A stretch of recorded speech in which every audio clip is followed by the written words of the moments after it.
Hi,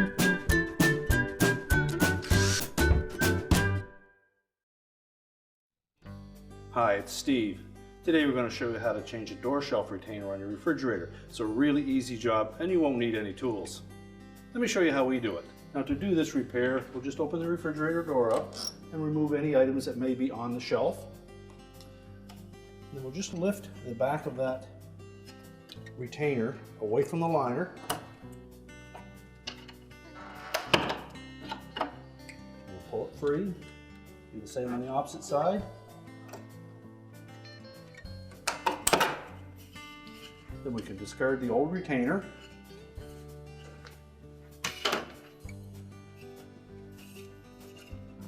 Now when installing the new one, if you look carefully at the end of that clip, you notice there's a recessed portion at the top with a little divider below it. We need to make sure that we have that recessed portion to fit over the bumps on that inner door panel. So line them up. Just push it firmly into place. You should hear it snap into place when you have it pushed all the way back.